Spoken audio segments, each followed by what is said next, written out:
Bye, Namaskar. First of all, Happy New Year to everyone. Today was the day which was supposed to be celebrated by all of us. But we, the students of Borderland University, gathered here in our Borderland University gate on yesterday's decision, which we saw that our Honorable Vice Chancellor of Borderland University has removed our Honorable Registrar Sir of our Borderland University on the basis of the involvement of 29 November incident which took place in BTC Secretariat. But we, the students of Borderland University, would like to declare and clear from our side that our Honorable Registrar Sir is not involved in any of this incident or any of such circumstances, or he didn't give any suggestion to us, and we are not connected to him. So I request our Honorable Vice Chancellor Sir to please withdraw this decision and keep back our Registrar Sir of our Borderland University in our university. Our next step will be we will protest against this decision if the Honorable Vice Chancellor doesn't take back his or withdraw his decision against our Registrar Sir of our Borderland University. गिबियावनो इंराजि गोदान बोसोर 2026 मायथाइनि बयनिसिमबो गोजोन आरो गाहाम हामलायथिखौ बावहरग्रोदों।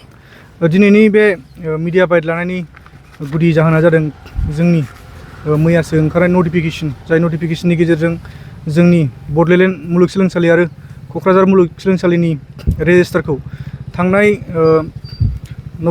जोंनि November दाननि 29 जा अक्ट'आव 29 जा जोंनि प्रटेस्ट जादोंमोन, बे प्रटेस्टजों लोब्बा लाखिनानै बिथांमोनखौ दायनिगिरि साजायनानै बिथांमोना पलिटिकेलि कालार होनानै जा बिथांमोनखौ रिलिज खालामबाय, बे रिलिज खालामनायखौ जोङो गनायनानै लानो हायाखै। बिनि सायावनो जों दिनै मिडिया बाइट लानाय जादों। दा जोङो हास्थायदों बे जा नटिफिकेशन होनाय, बे नटिफिकेशन एबा जा बिथांमोनखौ रिलिज खालामनाय बेखौ लाफिननांगौ। जे बिथांमोना जा पस्टआव दंमोन बे पस्टआव बिथांमोनखौ दोनफिननांगौ। मानोना जाय सोमावसारदोंमोन फरायसाफ्रा, बे सोमावसारनाया अनलि बडलेण्ड मुलुगसोलोंसालिनि रेजिस्टारफोरनि एबा क'क्राझार मुलुगसोलोंसालिनि रेजिस्टारनि अर्डाराव जायाखै। बे सोमावसारनाया जों गासै आसामनि ट्राइबेल स्टुडेन्टफोरनि ज' जानानै सोमावसारनायसोमोन। बेयाव जाहाथे जोंनि सोमावसारनायाव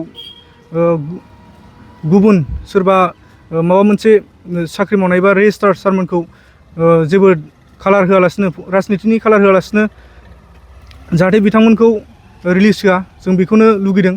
मानोना जोङो जोंनि सोमावसारनायाव गुबुननि जेबो खहालु गैया, बे सोमावसारनाया जोंनिमोन।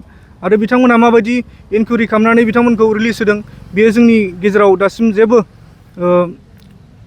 नुजाफैयाखै। मानोना बिनि जेबो सावरायनायबो जोङो नुवाखै आरो स्टुडेन्टफोरजों जेबो सावरायनाय जायाखै। बेनिखायनो जों बे जा बिथांमोननि नटिफिकेशन एबा अर्डार, बे अर्डारखौ जों गनायनानै लानो हाया।